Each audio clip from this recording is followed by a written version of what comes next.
요새 너 조금 이상해졌어 자꾸만 अस्सलाम एवरीवन, क्या हाल है आप सबके। उम्मीद करती हूँ आप सब खैरियत से होंगे। हम भी अल्हम्दुलिल्लाह बिल्कुल ठीक ठाक हैं। अच्छा, मैं ना अभी सांस चढ़ गया मुझे। मैं अभी आई थी छत पे और आई तो मैं किसी और काम से थी, बट जब मैं ऊपर आई ना तो मैंने पौधों का हाल देखा और पौधे काफी जो है ना वो ड्राई हो गए हैं, क्योंकि धूप आप देख सकते हैं, इतनी तेज धूप जो है ना वो निकल रही है। तो मैंने सोचा कि इनको एक तो पानी भी डाल देती हूँ और दूसरी इनकी जो मिट्टी है ना वो काफी हार्ड हो रही है, तो मैंने कहा चले उसको भी जो है ना वो थोड़ा सा सॉफ्ट करते हैं और पौधों को जो है ना वो पानी वगैरह डालते हैं। अच्छा, ये देखें, ये जो प्लांट है ना ये जितनी जल्दी ग्रो करता है ना ये वाला प्लांट, ये उतनी जल्दी जो है ना ये मुरझा भी जाता है। मतलब जैसे ही ये ग्रो करता है, इसको एक दिन पानी ना डालो ना तो गर्मियों में जो है ना ये बिल्कुल ड्राई हो जाता है। अभी एक दिन पहले मैंने इसे पानी डाला था और आप इसका हाल देखें। खैर, इसकी भी जो है ना मिट्टी यहाँ काफ़ी पत्ते वगैरह इकट्ठे हो गए थे, ये साफ़ करूँगी। साथ में एलोवेरा वगैरह ये भी बहुत ज़्यादा फैल गया, बल्कि ये जो गमला है ना ये टूट भी गया और मेरे पास अभी मज़ीद गमले हैं लेकिन वो ऊपर पड़े हैं, लेकिन इसमें इतने ज़्यादा एलोवेरा लगा है मुझे समझ नहीं आती कि मैं इसको कैसे जो है ना वो कवर करूँ। साथ ही साथ ये एरिया भी साफ़ होने वाला है। नीचे लाइट नहीं आ रही थी तो मैंने कहा चलें ऊपर आके ये काम करते हैं। और ये यहाँ आके ना लेट जाती है, इसको बड़ा मज़ा आता है। ये देखें काफ़ी गंद हो रहा है यहाँ पे, क्योंकि काफ़ी दिनों से ना मैं ऊपर ही नहीं आई थी, आना मेरा चक्कर ही नहीं लग रहा था। तो मैंने कहा ये एरिया भी साफ़ करते हैं ये सारा, और जो है ना पौधों को भी पानी डालते हैं। ऊपर भी कुछ पौधे रखे हैं उनको भी डालती हूँ और इसको भी साफ़ करती हूँ। ग्लव्स वगैरह तो मेरे पास कोई भी नहीं है, इसीलिए मैं हाथों से ही जो है ना ये सारे काम करती हूँ। पौधों के सारे जो काम है ना मज़ा भी आता है और शौक़ की बात होती है। मुझे एक टाइम पे बहुत ज़्यादा शौक़ था पौधों को इकट्ठा करने का, रखने का, तब मैंने बहुत इकट्ठे किए थे। लेकिन अब टाइम ही नहीं मिलता और बच्चों के साथ ही इतनी मसरूफियत हो जाती है सारा सारा दिन। फिर मैं कहती हूँ पौधे रखो, इनकी केयर ना प्रॉपर कर सको तो फिर क्या फ़ायदा। तो इसीलिए जो है ना फिर मैंने कम कर दिए हैं। सिर्फ ये एलोवेरा का पड़ा हुआ है और ऊपर जो है ना वो जो गुलदुपहरी होती है वो तो आपको पता है एक दफ़ा आप लगा लो और वो सदाबहार ही लगी रहती है, वो ख़त्म नहीं होती। तो बस ये जो पौधे हैं ना ये रह गए हैं। साथ इसके ये वाली बेल है, ये वाली बेल भी मैंने काफ़ी साल पहले लगाई थी। ये सर्दियों में ना ख़त्म हो जाती है और गर्मियों में ये खुद ही निकल आती है, या लाइक इसकी जो टहनियाँ ड्राई हुई हुई है ना इस पर दोबारा जो है ना ये खुद से निकल आती है। तो ये एक बेल जो है मेरे पास रह गई है, बाकी सारे पौधे मैंने ख़त्म कर दिए हैं। 좋아한다고 보고 싶다고 그 말을 왜 못하니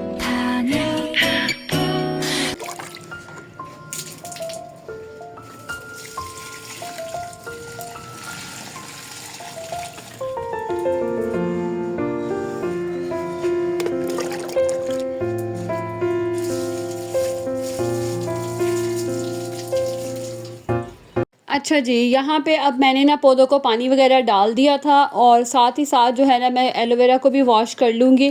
टाइम टू टाइम इनको वॉश कर लो ना तो बड़े प्यारे फ्रेश से हो जाते हैं, ऐसे खिले खिले से लगते हैं, क्योंकि डस्ट इनके ऊपर जो है ना वो काफ़ी इकट्ठी हो जाती है। तो बस यहाँ पे दूसरी तरफ पहले मैंने उसको सही किया। अब इसकी तो मिट्टी इतनी हार्ड थी ना, जब मैंने इसको यहाँ से ऐसे मतलब करना शुरू किया ना, खोदना शुरू किया, तो तब मुझे एहसास हुआ कि ये जो लकड़ी वाली स्टिक थी ना मेरे पास, इससे तो हो ही नहीं रहा था। फिर मैं अंदर से कुछ और चीज़ ढूंढ के लेके आई। मैंने कहा उससे करती हूँ, क्योंकि ये बहुत ज़्यादा हार्ड हुई हुई थी। मैंने आपको बताया ना टाइम ही नहीं मिल रहा था मुझे बच्चों के साथ, बस उन्हीं के साथ ही नीचे मसरूफियत चल रही थी, उनके असेसमेंट चल रही थी तो वहाँ मसरूफ़ थी। तो बस यहाँ पे जो है ना फिर मैंने फाइनली इसको थोड़ा सा ज़रा सॉफ्ट किया ताकि पानी नीचे तक जाए। ऐसे ना पानी ऊपर ही इकट्ठा रहता है, नीचे जाता ही नहीं है। पानी वगैरह डालूँगी इनको और बाद में जो है ना फिर मैं ये सारा एरिया इसको भी क्लीन करूँगी। यहाँ पे भी बस बच्चे कुछ खाते हैं वो फेंक देते हैं, कोई रैपर्स फेंक देते हैं, या वैसे ही जो है ना आपको पता है मिट्टी वगैरह से इतनी चीज़ें आ जाती हैं, पत्ते इतने गिरते हैं। तो बस यहाँ से मैंने सफाई की और ये ऊपर रखा हुआ है जेड प्लांट। ये भी छोटा सा पौधा मैं लेके आई थी और अब ये इतना फैल गया है ना, सोचती हूँ कि इसको भी ना इसकी भी कोई ब्रांच वगैरह तोड़ के नीचे ले आती हूँ और रख लेती हूँ, लेकिन बस फिर मैं खुद ही लेज़ी हो जाती हूँ। खैर, ये सारे काम करने के बाद फिर मैं नीचे आई और नीचे आके अपने लिए नाश्ता बना रही हूँ। गैस एज़ यूजुअल नहीं थी। अच्छा, अब तो ये शुक्र है कि 3 दिन हो गए हैं गैस आ रही है। जब ये मैंने व्लॉग बनाया था ना उन दिनों में गैस नहीं थी। तो बस ये जो मैंने सिलेंडर के साथ लगाया हुआ है ना चूल्हा, ये इतनी आसानी करता है ना, सर्दियों में भी जब नहीं होती है और ईज़िली आप लगा लो और उठा के फिर यहाँ से रख भी दो, तो ये बड़ी सहूलत रहती है। बस यहाँ पर अपने लिए मैं पराठा बना लूँगी, साथ में अंडा बना लूँगी, मैं भी यही खाऊँगी। मुस्तफ़ा भी फिर मेरे साथ यही खा लेता है, वो कभी एग ब्रेड खा लेगा, कभी पराठे के साथ ही खा लेता है। मैं पहले पूछ लेती हूँ उससे भी, क्योंकि वो नवाब साहब भी अब बड़े होते जा रहे हैं ना, तो उसकी भी बड़ी डिमांड होती है कि ये खाना है ये नहीं खाना। और अच्छी बात होती है कि बच्चे खुद अपना ऑप्शन बता देना कि उन्होंने क्या खाना है, फिर ना वो जब चीज़ बनवाते हैं ना वो शौक़ से खा भी लेते हैं। समटाइम ऐसा होता है कि बच्चे कुछ और कहते हैं खाने के लिए और हम कहते हैं नहीं, जो हम कह रहे हैं ना वही खाओ, तो वो बच्चे खा तो लेते हैं, रो धो के खा लेते हैं, लेकिन फिर जब खुश होकर ना नहीं खाना तो फिर क्या फ़ायदा कि आप बनाएं भी, मेहनत भी करें और बच्चों को खिलाएं भी और बच्चे फिर उस तरह से जो है ना वो खाएं भी ना। तो बस यहाँ पे जो है मैं पराठा बना लूँगी, साथ में जो है फिर बस अंडा बना लूँगी और ये हो जाएगा हमारा नाश्ता। आज जब मैंने बच्चों के स्कूल भी जाना था, क्योंकि इनकी मैंने बताया ना कि असेसमेंट चल रही थी, तो उसका जो है ना वो आज रिज़ल्ट था, तो वो लेने के लिए भी जाना था। अच्छा, मेरे बच्चों के स्कूल में ना हर एक हफ़्ते के बाद इनकी पीटीएम होती है। लाइक एक मंथ में ना 2 दफ़ा 2 वीक्स में इनकी पीटीएम होती है। लाइक वो ना आपकी मर्ज़ी होती है कि आप अटेंड करें ना करें। मैं वैसे सही बताऊँ मैं इतना नहीं जाती, यूजुअली ना मैं सिर्फ जब स्टार्ट होता है ना क्लासेस का तब जाती हूँ, ताकि मुझे पता चले इनकी टीचर कैसी है, या अगर मैंने कुछ पूछना हो या कोई मुझे मतलब ज़रूरत हो तो मैं जाती हूँ। अदरवाइज़ मैं हर मीटिंग में नहीं जाती हूँ, क्योंकि मंथ में एक दफ़ा हो तो चले समझ आती है, आप मंथ की पूरी प्रोग्रेस ले लें, लेकिन एक मंथ में 2 दफ़ा एक वीक के बाद आपने क्या करना होता है जाके। और हसन शान तो बड़े हैं, वो तो वैसे ही अब गुस्सा करते हैं कि मम्मा आपने नहीं बार बार जाना ना। तो मिनाहिल का कभी अक्सर मुझे इशू हो तो मैं चली जाती हूँ, अदरवाइज़ हसन शान के लिए मैं कम ही जाती हूँ। उनके लिए कभी जब मुझे ज़रूरत हो, ऐसे मेरे बच्चों की कभी भी जो है ना वो कॉल नहीं आई या कभी भी कोई ऐसी कंप्लेन नहीं आई। अल्हम्दुलिल्लाह ना स्टडी से रिलेटेड, ना उनके बिहेवियर से रिलेटेड, ना ही कभी उनकी कोई शिकायत हुई है। मैं ये नहीं कह रही कि मेरे बच्चे परफेक्ट हैं। तो बहुत प्यारे लग रही हो। चलो जल्दी से अपनी चप्पल पहनो फिर चलें। हाँ, लेकिन मैंने कुछ रूल सेट किए हुए हैं, कुछ चीज़ें ऐसी हैं जो मैंने उन्हें बहुत स्ट्रिक्टली बताई हुई हैं कि मैं कभी ये शिकायत ना सुनूं कि आपने किसी बच्चे के साथ बदतमीज़ी की है या आपके बिहेवियर के रिलेटेड मुझे कभी कोई कंप्लेन ना आई। ये मैंने बहुत सख्ती से बच्चों को कहा हुआ है। और दूसरा मैंने ये भी उन्हें कहा हुआ है कि टीचर्स के हवाले से आजकल आपने देखा होगा बच्चे ऐसी अजीब अजीब सी बातें करते हैं। मैं खुद एक टीचिंग कर चुकी हूँ, तो मुझे इस चीज़ का बड़े अच्छे से एक्सपीरियंस है। तो मैंने उनको ये चीज़ बड़े अच्छे से समझाई है कि टीचर्स के रिलेटेड मुझे कभी कोई शिकायत ना मिले या आपके मुँह से सुनने को ना मिले कि आपने किसी टीचर के बारे में कोई ऐसे गलत बात की है। आप बच्चों को प्यार से समझा देना, एक चीज़ उनको उनकी बाउंड्रीज़ का बता दें और उन्हें बता दें कि क्या चीज़ सही है क्या चीज़ गलत है। बिलीव मी, जब आप बच्चों के ऊपर ट्रस्ट शो करेंगे ना तो आपके बच्चे भी जो है ना उस ट्रस्ट का आपको अच्छा ही पॉजिटिव ही रिस्पॉन्स देंगे। तो कोशिश किया करें कि थोड़ा सा टाइम निकाल के बच्चों को आप उनकी बाउंड्रीज़ और बच्चों को आप बता दें कि क्या सही है क्या गलत है। उसके बाद आप फिर बच्चों पर छोड़ दें और फिर देखें, अगर तो वो इस चीज़ पर अमल करते हैं तो ठीक है, अगर नहीं करते तो फिर उनकी टाइम टू टाइम काउंसलिंग किया करें। देखें बच्चे हैं और इन्हें बार बार जो है ना वो गाइडेंस की ज़रूरत पड़ती है। खैर, यहाँ पे मैं मीटिंग से हो आई थी, अल्हम्दुलिल्लाह बच्चों का रिज़ल्ट बहुत अच्छा आया था। हसन का सबसे अच्छा रिज़ल्ट था। उसके बाद शहान का और मिनाहिल ने जो है ना कुछ सिली सी मिस्टेक्स की हुई थी जो कि उसे नहीं करनी चाहिए थी। उसकी टीचर भी हैरान हो रही थी कि इसने जो है ना मतलब उन्होंने एक्सपेक्ट नहीं किया था। बच्ची है, जाहिर है छोटे बच्चे हैं, जब एकदम से इतना ज़्यादा बर्डन आता है, छोटे छोटे से टेस्ट तो कर लेते हैं, लेकिन जब असेसमेंट पेपर आते हैं ना तो बच्चे कहीं कहीं छोटी छोटी गलतियां कर ही देते हैं। तो मिनाहिल का भी रिज़ल्ट बहुत अच्छा था, लेकिन उसने बस छोटी छोटी सी सिली सी मिस्टेक्स की हुई थी। खैर, यहाँ पर आके फिर मैंने खाना वगैरह रखा। आज मेरा बहुत दिल कर रहा था कीमा करेले बनाने का, काफ़ी टाइम हो गया था। मैं ना करेलों से सिर्फ ये जो इनको निचोड़ना होता है ना, इससे मेरी बड़ी जान जाती है, तो मैं ना फिर इसीलिए जो है ना वो अवॉइड करती हूँ। लेकिन आज मेरा बड़ा दिल कर रहा था, मैंने कहा अब तो वैसे भी सीज़न आउट होने वाला है तो चले सीज़न में ही बना ही लेते हैं एक दफ़ा ना।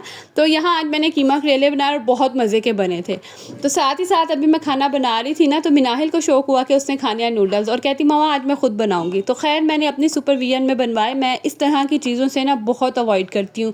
ये गर्म पानी, चूल्हे के पास, सीज़र, नाइफ़, ये सब चीज़ों से ना मैं बहुत अवॉइड करती हूँ। मैं बच्चों को जो है ना नहीं पकड़ने देती। हाँ, अगर कभी कुछ कर रहे हो, जैसे आज ये खुद बना रही थी लेकिन मैं इसके सर पे ही खड़ी रही थी। आखिर बच्चे ही है ना, और हमारी छोटी सी जो है ना वो लापरवाही जो है कभी कभी नुकसान का बायस होती है। तो मैं इस चीज़ों को बड़ी जो है ना वो केयर करती हूँ। अच्छा, मैं क्या करती हूँ, करेले मेरे कभी भी कड़वे नहीं बने। मैं ना नमक लगा के उनको 1 आधे घंटे के लिए रख देती हूँ। उसके बाद ना मैं पहले जो नमक वाला पानी होता है ना वो निचोड़ती हूँ अच्छे से, फिर उसको पानी में अच्छी तरह मसल के धोती हूँ और फिर दोबारा जो है ना 2-3 दफ़ा निचोड़ लेती हूँ। तो कभी भी जो है ना वो करेले कड़वे नहीं बनते बेटा। खैर, उसके बाद मैंने कीमे का तो मिक्सचर पहले ही बना के रख लिया था। गैस चली गई थी तो मैंने कहा चले शाम तक गैस आएगी ना थोड़ी, तो बाकी जो प्रोसीजर है ना वो मैं तब कर लूँगी। तो करेलों को मैंने निचोड़ के जो है फिर फ्रिज में रख दिया था। और अब ये शाम का टाइम था, आधी तो हांडी कह लें बन ही गई थी। ये देखे कीमा तो यहाँ बन गया था। बस अब मैंने करेलों को फ्राई करना था, प्याज़ों को करना था और ये इसके अंदर डाल दूँगी ना इतने मज़े की खुशबू आती है ना और इतने मज़े के ये बनते हैं। बच्चे नहीं खाते, नखरे बहुत करते हैं, तो बच्चों के लिए फिर कोई और चीज़ अरेंज कर लेती हूँ। या अगर एक दिन पहले मैंने कोई ऐसा सालन बनाया ना जो बच्चे शौक़ से खाते हैं, फिर वो थोड़ा सा मैं रख लेती हूँ, हस्बैंड के ऑफिस नहीं भेजती सारा, तो फिर बच्चे वो खा लेते हैं और हम जो है ना फिर इस तरह की चीज़ें खा लेते हैं। तो यहाँ पर बस मैं जैसे जैसे करेले फ्राई हो रहे थे, मैंने दूसरी तरफ प्याज भी कट कर लिए और छीले तो मैंने 2 प्याज थे, लेकिन ये एक भी इनफ था। काफ़ी बड़े बड़े से प्याज थे, तो ये भी जो है ना वो इनफ हो गया था। बस यहाँ पे साथ साथ हमारी हांडी भी बन के रेडी हो गई थी। मीनवाइल जो है मैं किचन भी क्लीन कर लूँगी, आटा वगैरह जो गूंदना होता है वो भी इसी टाइमिंग में गूंद लेती हूँ। यही कोशिश होती है कि जितनी देर किचन में हूँ ना, उतनी देर किचन के जितने काम है ना एटलीस्ट वो सारे मैं करके ही एक दफ़ा ही बाहर निकलूँ। तो ये आटे वाला जो डब्बा है ना जिसमें मैंने ये खुशक आटा रखा होता है रोटी बनाने के लिए, इसमें से भी आटा मैं निकाल के लाजमी एक दफ़ा छान लेती हूँ। और आज मैंने इसको भी वॉश करना था, तो बस मैंने ना फिर इसको वॉश करने के लिए रखा और उतनी देर में जो आटा मैंने रखना होता है ना रोटी बनाने के लिए, वो फिर मैंने सेपरेट प्लेट में डाल के रख दिया था।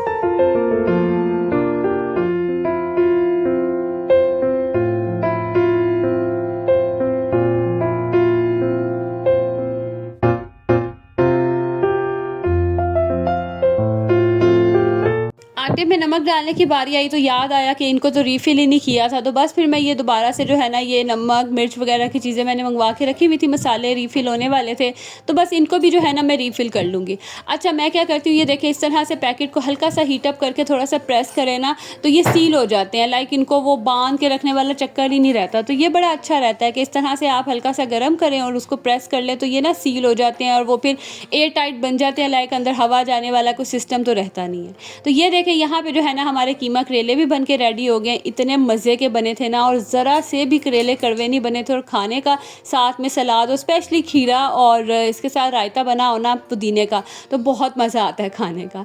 दूसरी तरफ जो है वो आटा भी मैंने गूंद लिया था, इसको थोड़ी देर के लिए मैं रेस्ट दूंगी, तो बस फिर जो हमारा आटा है ना वो भी तैयार हो जाएगा। उसके बाद सबने खाना वगैरह खाया, खाने का टाइम हुआ। अच्छा, ये जो टाइम होता है ना ये बड़ा ही कोई भागदौड़ वाला होता है और हमारे ना खाने की रूटीन आगे पीछे होती है। मतलब शहान मिनाहिल पहले खा लेते हैं, फिर हसन अकेडमी से आता है वो खाना खाता है, फिर मेरे हस्बैंड आते हैं ना तो कभी तो मैं उनके साथ खा लेती हूँ, अगर कभी ज़्यादा भूख लगी हो तो फिर बच्चों के साथ खा लेती हूँ। इसीलिए ना हमारी कोई प्रॉपर एक रूटीन नहीं होती है। खैर, खाना वगैरह खा के फ्री हुई, बर्तन मैंने सारे धो लिए थे, तो सारा किचन का काम हो गया था। मुझे याद आया कि मैंने मक्खन निकालना है, मलाई पड़ी हुई थी, तो बस वो जो है ना मैं निकालने के लिए किचन में आ गई थी। थोड़ी थोड़ी सी मलाई हो ना तो बड़ी आसानी से निकल आता है, और अगर अच्छा सा मक्खन निकला हो ना तो बड़ा इजी हो जाता है। लास्ट टाइम जब मैंने निकाला था ना, मैंने एक सिली सी मिस्टेक कर ली थी जिसकी वजह से मक्खन इतना ढीट हो गया था ना कि काफ़ी टाइम बाद जाके निकला था। लेकिन आज मैंने कहा वो वाली मिस्टेक नहीं की, तो मक्खन इतनी जल्दी और इतना स्मूथली निकल आया था ना। बस आपको जिस चीज़ का पता हो ना कि जैसे आप अपने तरीके से काम करते हैं, तो ज़रूरी नहीं है कि हर काम में पंगा लेंगे तो ही अच्छा हो जाएगा। आपको जो तरीका आता है ना, कभी कभी आपके हिसाब से वो सही होता है। हर एक का अपना अपना तरीका होता है खाना पकाने का, चीज़ों को मैनेज करने का, और इंसान काम कर करके ना उस चीज़ में एक्सपर्ट हो जाता है। तो ज़रूरी नहीं है कि अगर दूसरा इंसान किसी तरह से काम कर रहा है आप भी वैसे करेंगे तो काम सही हो जाएगा। तो एक्सपेरिमेंट करना अच्छी बात होती है, इससे आपको भी आइडिया हो जाता है कि हाँ क्या चीज़ आपके लिए सही है, क्या चीज़ सही नहीं है, और फिर अगली दफ़ा के लिए ना आप ज़रा मुहतात हो जाते हैं। खैर, यहाँ पे फटाफट से मक्खन निकल आया और मैंने फिर साथ ही जो है वो घी भी निकाल लिया। तेज़ आंच पे निकाल लेती हूँ, मक्खन अच्छा निकला हो ना तो फिर बड़ी जल्दी जो है ना वो घी भी निकल आता। तो बस यहाँ पे जो है ना झटपट से घी भी निकल आया था, और ये जो सेटिस्फेक्शन होती है ना इसका तो अपना ही मज़ा है। खैर, यहाँ अब तक था मेरा आज का व्लॉग अच्छा लगा तो इसे लाइक ज़रूर कीजिएगा। चैनल पर न्यू है तो सब्सक्राइब कर दें। मिलूँगी अगली वीडियो में, तब तक के लिए जी अल्लाह हाफिज़।